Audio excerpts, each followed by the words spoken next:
Ya, ini aplikasi Excel yang saya buat untuk menganalisa keuangan kamu. Jadi di sini kamu bisa menghitung sisa saldo keseluruhan, jumlah pengeluaran, sama nilai aset terakhir kamu ya. Nah, jika kamu belum mendapatkan file ini, kamu bisa download di deskripsi YouTube saya, atau mungkin kamu sudah mendapatkannya melalui dari Instagram bio di Instagram profil saya. Oke, kita mulai aja. Ini data dashboard kita. Dashboard kita tuh terdiri dari, kalian bisa milih tahun di sini. Nah, ini karena belum ada datanya, jadi di sini belum terlihat ya datanya. Nanti kita cek bareng-bareng teman-teman.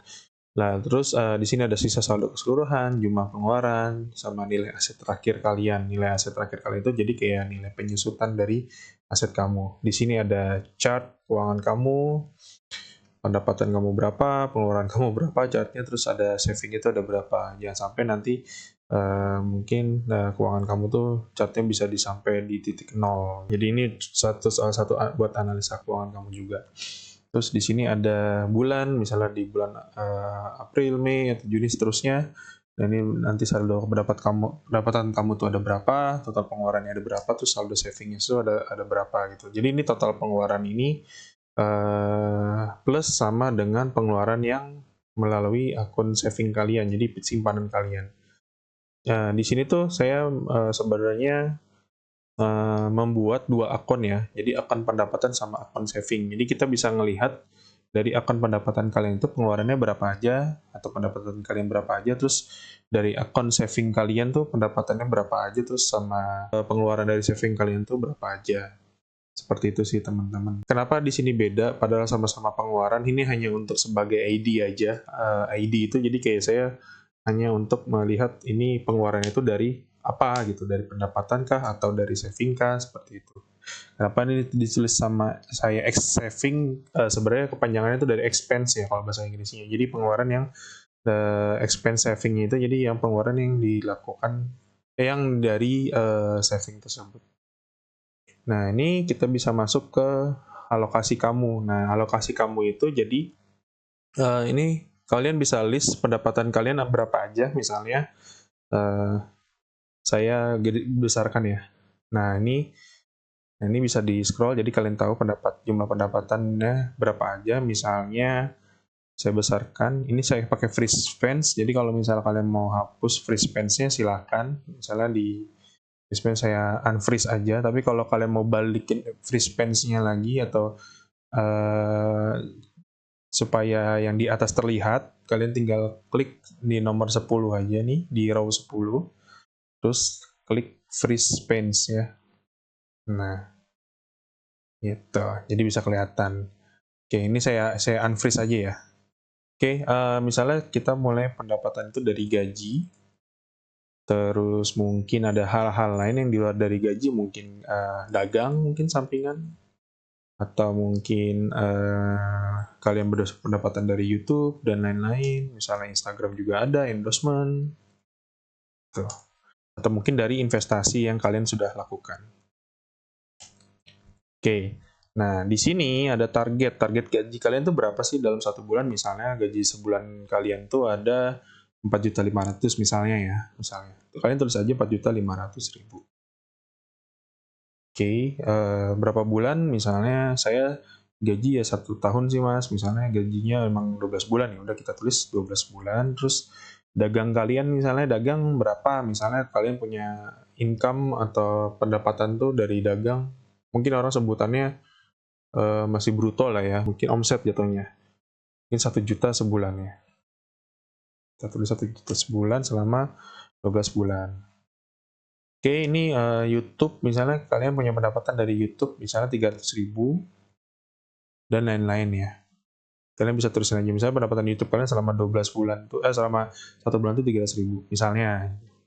Oke, nah, kita tambahkan di sini 12 bulan. Jadi ini total target kalian selama 1 tahun nih. 54, 12 juta, dan 3.600.000 selama 1 tahun. Jadi kalau misalnya kalian jumlahkannya kalian blok aja. Jadi total itu kalian di sini tuh terlihat 69.600.000 target kalian dalam 1 tahun. Tapi saya kenapa tidak langsung menjumlahkan, karena kadang target itu kan beda-beda ya. Paling target itu ini sebagai semacam kayak apa ya, usaha kalian lah, usaha kalian untuk mencapai target dari setiap list pendapatan yang ada di sini. Jadi saya nggak jumlahin. Tapi kalau kalian mau langsung jumlahin ya kalian tinggal sum aja di sini, ke rumus sum. Jadi ini fleksibel aja, seperti itu. Nah, ini jumlah kalian tuh 69.600 target yang harus dicapai. Tapi saya nggak bisa seperti itu juga, karena menurut saya pribadi target itu ya pasti akan berubah-berubah ya. Oke, kita langsung ke pengeluaran. Nah, pengeluaran ini misalnya kalian punya pengeluaran yang pasti nggak setiap bulannya. Kalau misalnya kalian punya pengeluaran pasti, misalnya cicilan KPR, lalu operasional kantor itu OPS kantor ya kan. Misalnya seperti itu. Jadi kayak semacam bensin, beli apapun, makanan, minuman tuh udah operasional dari rumah ke kantor. Terus ada apa, misalnya uang sekolah gitu. Uang sekolah, operasional sekolah gitu buat anak. Jadi termasuk kayak uang bayaran, iuran dan segala macam bisa kalian kalkulasiin sendiri.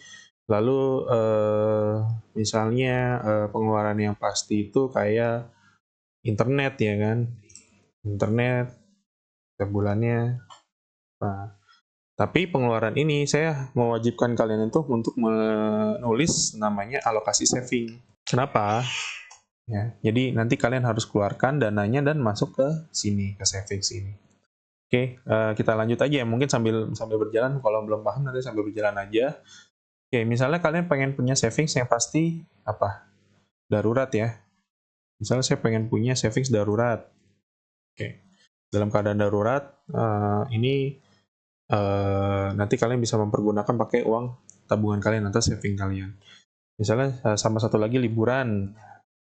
Terus apa lagi? Misalnya saya mau saving untuk investasi, saya mau mengembangkan usaha saya. Ya silakan, ini dimasukkan saja. Nah, dari target-target ini berapa? Oh ya, yang pengeluaran kita belum isi target ya. Misalnya cicilan KPR kalian tuh berapa sih? Misalnya saya punya apa namanya, cicilan KPR misalnya sebulan 1.500.000 misalnya. Oke, 1.500.000 itu udah pasti kan 12 bulan ya. Oh, sorry, kurang 0 itu 12 bulan. Operasional kantor misalnya dalam sebulan saya misalnya 500.000 karena mungkin ada bensin dan segala macam. Operasional sekolah misalnya saya punya 1 juta yang untuk harus dikeluarkan. Oh, sorry, nolnya kelebihan ya. Oke, jadi ini 12 bulan, ini 12 bulan. Jadi kelihatan nanti persentase pengeluarannya berapa. Semakin persentasenya kecil ditekan, jadi pengeluaran kalian itu semakin hemat sebenarnya. Oke, lupa di sini tuh harusnya kalian masukkan juga namanya operasional rumah ya. Jadi yang kegiatan sehari-hari di rumah tuh operasionalnya apa aja. Jadi kayak semacam makan, kalian makan sehari-hari di rumah gitu. Terus mungkin ada hal-hal lain yang bersifatnya tuh rumah banget. Dan misalnya kalian alokasi budgetnya mungkin belanja-belanja sayur segala macam. Misalnya saya budgetin misalnya 1 juta ya misalnya. Kayak makan dan lain-lain gitu. Dan ini udah pasti ya. Nah, internet ya mungkin kalian punya anggaran sekitar 250.000. Oh, sorry. 250.000. Alokasi savingnya misalnya kalian berapa? Saya pengen mengalokasikan saving setiap bulan itu 500 saja. Udah kita isi 500.000. Oke. Ini 12 bulan, ini alokasi saving 12 bulan. Oke. 500.000 itu buat apa aja? Nah, ini misalnya saya mau alokasikan saving 500.000. Nah, kalian bagi di sini tuh berapa aja yang jatahnya mereka nih dari saving ini. Misalnya jatahnya darurat saya kasih 200.000 karena ini yang mungkin urgent, atau mungkin 300.000 deh misalnya. Nah, ini 200.000 untuk liburan. Sorry, kan nggak mungkin dapat lah ya buat investasi. Udah 150.000, 100.000 lah. Sorry, 1 juta. 100.000. Oke. Nah, targetnya berapa? Ya samain aja. Misalnya 12 bulan, sini 12 bulan, sini 12 bulan.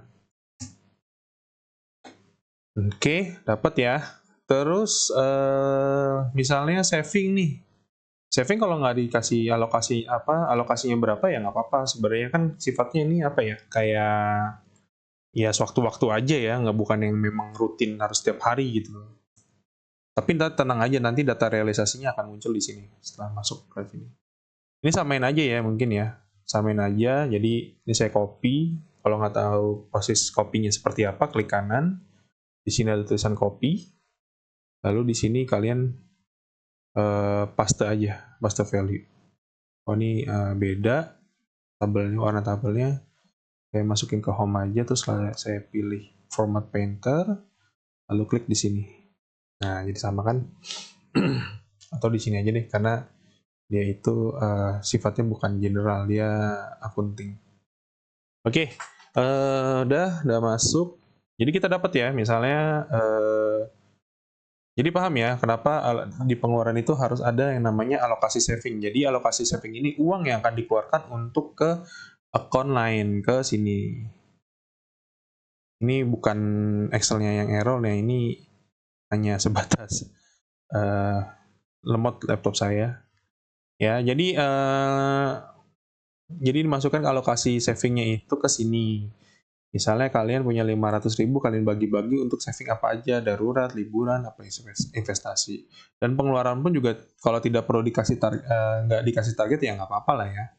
Nggak masalah juga sih sebenarnya. Tuh. Ini warnanya beda, saya perbaikin dulu. Kita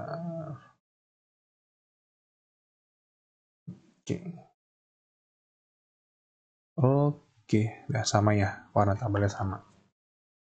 Nah, ini langsung ke input transaksi kamu. Jadi kalau kamu ngelihat yang namanya buku tabungan, sebenarnya ini hampir mirip seperti itu ya. Jadi ini untuk ngecek berapa pemasukan kamu, pengeluaran kamu seperti itu. Dan di sini ada semua saldonya. Jadi kamu ngelihat. Jadi di saat kamu mau ngisi akun pengeluaran, di sini ada sisa saldonya berapa. Oke, lalu kita masuk aja misalnya sekarang kita mulai ya. Misalnya kita tulis di sini tanggal 1. Di bulan sekarang ini saya buat video ini rekam ini tuh tanggal 14 April. Ini bulan ini 14 ya. 14 tanggal karena ini tanggal ya. Tanggal April tahun 2025. Oke. Oh ya, sebelum lanjut ke sini saya kasih tahu dulu, jika kamu misalnya pengen masuk ke tahun 2026 atau 2027 gitu. Di sini jangan lupa kalian di setting di sheet-nya setting ini kalian tampilkan 2026 atau kalian input 2026 jika ingin masuk ke tahun di input transaksi kamunya. Nah, jadi di sini ada muncul tuh. Keren ya? Oke, misalnya kita teruskan ya. Misalnya 14 April 2025 saya mendapatkan gaji sebesar 4.500.000.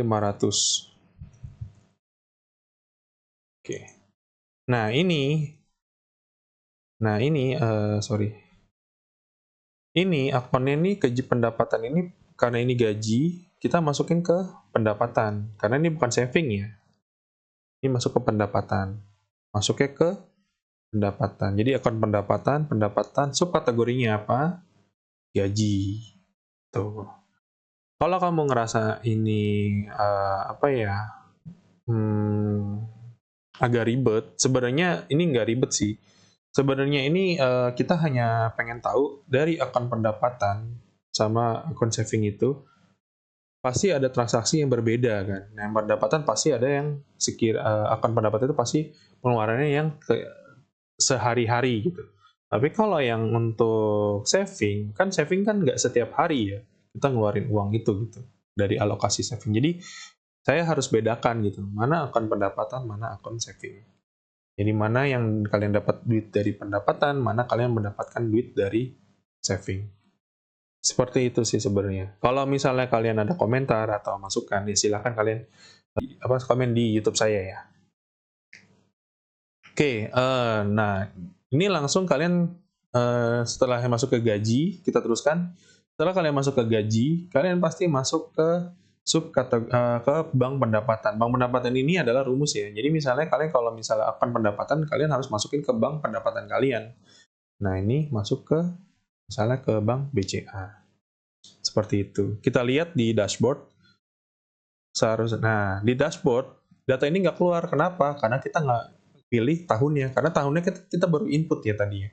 2025. Harusnya kita input 2000, kita klik 2025. Nah, muncullah di sini data kalian. Kalau kalian 4.500.000, chart kalian pendapatan ada 4.500.000, belum ada pengeluaran. Nah, ini di BCA akun kalian tuh ada 4.500.000. Seperti itu ya, keren ya. Oke, masuk lagi ke input pendapatan kamu, input transaksi kamu. Misalnya tanggal 14 saya masih mendapatkan penjualan saya turun nih mas misalnya. Di bagian dagang 2025 ya. Saya punya pendapatan dagang ini ternyata menurun, yang tadinya alokasi kita target kita di sini adalah dagang itu 1 juta 1 bulan. Misalnya kita turun misalnya cuma 800.000. Ya, kita tetap harus isi. Tuh. Karena masukkan ini ke pendapatan, akun pendapatan bukan pengeluaran, karena kita dapat duitnya. Lalu dari dagang kita dapat, dan ini kemana? Misalnya ke cash gitu. Tapi kalau misalnya pendapatan kamu kirimkan ke bank atau kalian transfer ke bank, jangan cash lagi. Sebutannya di sini adalah bank BCA. Seperti itu. Gitu. Oke. Saya mau lanjut lagi ke tanggal 15 misalnya. 15 April saya masuk. Kita pilih ya, April. Atau kalian bisa langsung tulis sih, nggak apa-apa, bisa aja di sini. Mau Mei atau April, atau kalian tinggal pencet tab, dia langsung bulan ke Mei. Kita tulis April, langsung ada suggest-nya, step aja. Oke, sini kita tulis saya 2025, kita tab. Misalnya saya punya pendapatan itu sekitar dari YouTube ya, misalnya pendapatan dari YouTube lagi turun misalnya.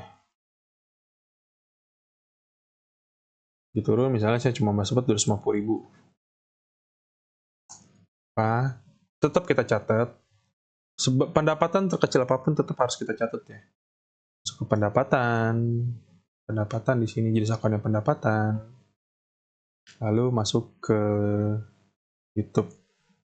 Ini masuk mungkin ke BCA. Oke, karena kita punya pengeluaran cicilan KPR, kan ini wajib ya, sifatnya yang wajib mungkin. Karena kalau cicilan KPR kan karena udah akad kamu ya sama pihak bank ya segitu gitu nilai alokasinya. Ya kalian harus tetap keluarkan. Misalnya udah deadline-nya tanggal 15 misalnya. Kalian keluarkan April 2025 cicilan KPR. Masuk harganya nilainya 1.500.000.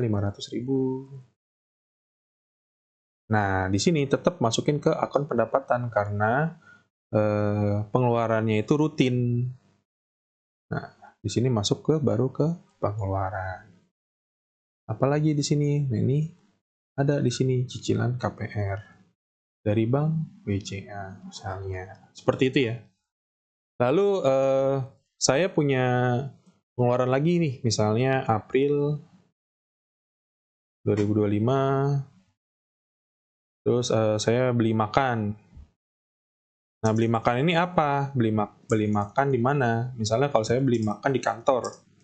Udah, berarti itu masuknya ke operasional kantor ya. Misalnya saya beli makan cuma 25.000. Anggaplah seperti itu. Masuk ke akun pendapatan kamu. Pengeluaran. Pengeluaran. Ini kalau misalnya nggak diisi ini nggak akan keluar ya, yang bagian sini ya, yang bagian subkategori ya. Tuh, diklik pun nggak mau nih. Ditulis pun juga dia nggak akan muncul suggest-nya, misalnya G atau apa gitu. ya, nggak mungkin ya. Oke, kita ke pengeluaran. Nah, ini masuknya ke operasional kantor dari Bank BCA. Seperti itu. Oke, aman ya? Aman. Misalnya, nah ini di sini ada, nah ini yang saya tadi bilang yang saldo. Untuk savings gimana? Kita kan punya target savings itu alokasinya 500.000 ya. Nah, saving itu alokasinya 500.000 untuk tiga jenis ini, tiga jenis saving ini, darurat, liburan, dan investasi.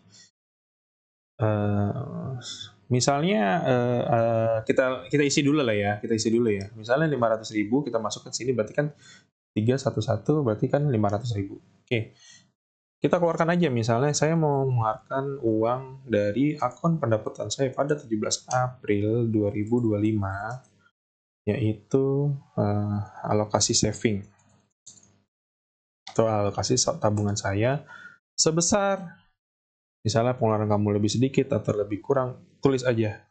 Ya, kita anggapnya masih sama, 500.000. Sorry, 50.000. 500.000. Ya. Oke, dah. Masukin dari akun pendapatan, dan dia pasti karena uang ini dari akun pendapatan ini kita keluarkan, ya kita keluarkan jenis akunnya kita sebutnya pengeluaran. Nah, pengeluaran ini kita masukin ke alokasi saving dari BCA. Seperti itu. Nah, kalau udah keluar, kan kita nggak ada barang yang kita terima, ya. Kita hanya mindahin duit aja ya dari pendapatan ke saving. Langsung tulis di sini. 17 April 2025, alokasinya apa? Misalnya terima saving darurat, misalnya kayak gitu. Karena kita menerima uangnya ya, menerima uang itu ke saving sebesar 300.000. Oke, akunnya masuk ke mana? Ke saving tentunya. Ke saving, karena kita terima duit saving, banknya juga bank saving, ya kita anggap sebagai itu bank saving. Masuk ke darurat. Masuknya ke, nah pasti beda kan, kalau tadinya BCA, di sini langsung masuk ke Mandiri. Seperti itu.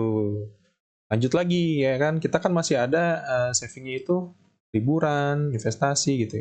Lanjutin lagi aja. Karena masih ada sisa berapa. Nah, otomatis sisa saldo saving kamu bertambah ya, 300.000. Tapi ingat, kamu udah melakukan pengeluaran sebesar 500.000. Nah, di sini hati-hati. Oke, 17 April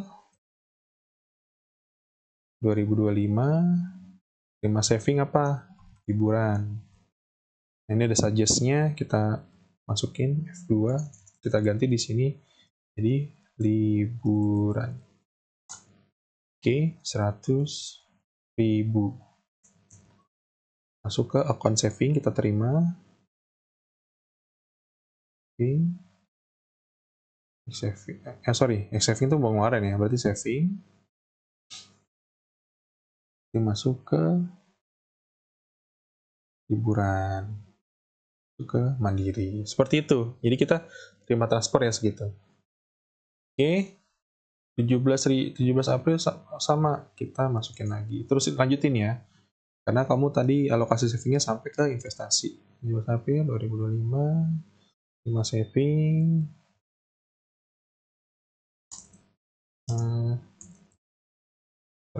terima saving apa? Investasi sebesar 100.000,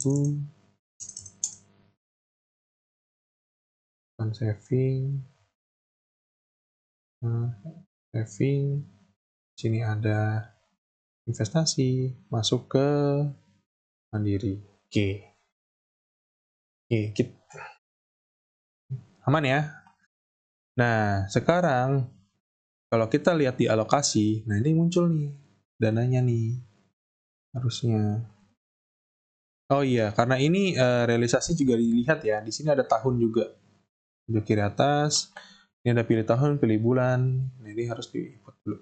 Nah, datanya baru muncul. Kenapa? Karena saya berpikirnya untuk jangka panjang, karena kalau misalnya tidak dipilih tahun, nanti untuk seterusnya seperti apa, kan kalian nanti mungkin ada perhitungan untuk sampai 2026, 2027. Nah, mudah-mudahan aplikasi ini digunakan sampai tahun-tahun selanjutnya.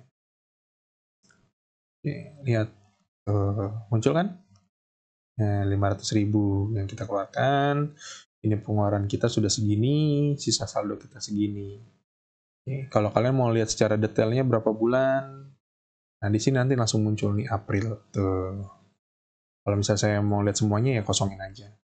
Atau di delete pun bisa ya. Misalnya di April kamu klik kamu pencet di keyboard kalian delete. Nah, gitu. Keren ya? Keren. Begitu selanjutnya ya, kalau misalnya kalian mau mengeluarkan uang sampai ke dari uang dari saving, itu bisa juga nanti kalian tinggal pilih aja di sini ya. Akunnya saving, kalian mau ngeluarin apa. Nah, ini pasti muncul seperti itu. Oke, aman ya. Kita delete aja. Nah, biar nggak muncul. Terus satu lagi, saran saya jangan ini di hide ya. Tapi kalau kalian ngerti Excel nggak apa-apa. Kalian ngerti cara ngoperasin rumusnya sih silahkan gitu. Tapi kalau bagian awam, saran saya jangan. Karena nanti ini untuk selanjutnya itu bahkan terus ke bawah. Kita kan nggak tahu, mungkin sampai 1.000 transaksi atau 20.000 transaksi. Itu kan akan terus jalan ya. Seperti itu. Oke, kita langsung masuk ke aset. Nah, aset ini kalian coba lihat di sekitar kalian tuh punya aset apa aja sih? Mungkin yang namanya sepeda, motor, mobil, atau mungkin laptop, itu komputer yang elektronik juga, itu ya bisa juga disebut dengan aset kalian gitu kan. Tapi semua yang saya sebutkan itu asetnya itu pasti akan menjadi penyusutan gitu. Setiap tahun pasti nilainya berkurang. Terus kalian coba cek lagi apakah kalian punya aset yang meningkat gitu, kayak investasi seperti aset kripto, aset saham, aset apapun yang kalian mungkin punya, itu pasti ada yang namanya nilai bertambahan. Bahkan kayak tanah, emas, itu juga disebut aset kalian. Itu kan pasti kan nilainya akan naik kan. Kecuali rumah ya.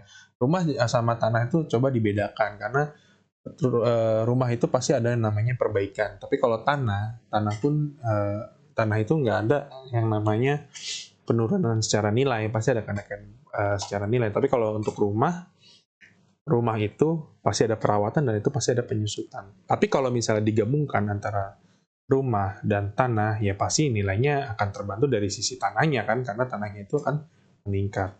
Seperti itu. Anggaplah kita punya yang namanya motor Honda Beat. Ini motor sejuta umat ya. Motor Honda Beat ini. Kalian klik 2 kali aja setelah tandanya ini berubah.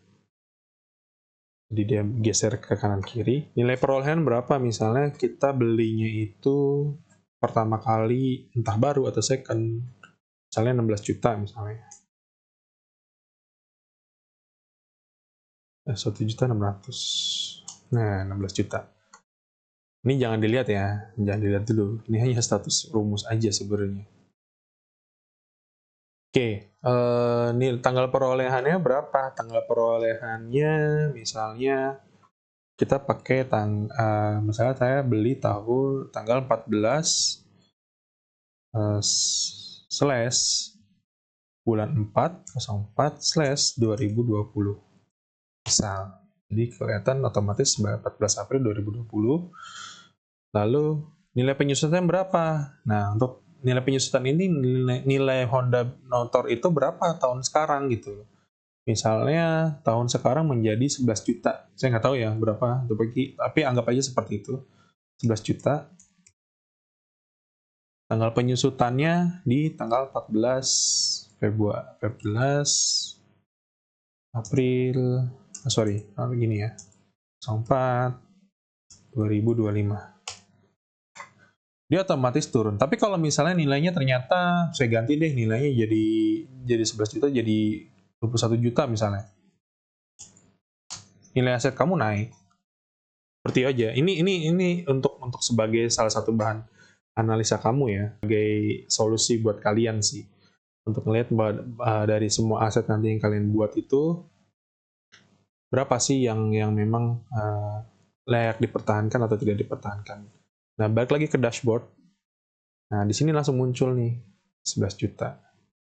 Itu. Oke, kalian bisa pilih juga ini bulan berapa. Nah, nanti di sini muncul April. Nah, ini nantinya nilainya akan berbeda ya. Kalau misalnya kalian melanjutin ke bulan Maret, April, Mei, dari April, Mei, Juni, Juli, seterusnya. Seperti itu sih teman-teman. Oke, bisa kalian scroll, cek. Oke, begitu aja aplikasi Excel yang saya buat ini. Mudah-mudahan ini berguna buat kalian. Apalagi kalian pasti pengen punya cita-cita yang pengen kalian gapai. Terus mudah-mudahan ini bermanfaat untuk kalian. Dan ini gratis ya, 100% saya jamin gratis. Kalian bisa download di deskripsi YouTube saya, atau kalian bisa kunjungi profil IG saya. Itu udah saya taruh di bio. Untuk pertanyaan atau apapun itu yang berkaitan dengan Excel ini, atau mungkin masukan untuk file ini, ya silakan komen. Yang namanya pembuat ini pasti banyak nah, saya cuma manusia biasa, saya cuma buat ini berdasarkan dari pengalaman pribadi saya. Mudah-mudahan berguna buat kalian. Sekian, assalamualaikum warahmatullahi wabarakatuh.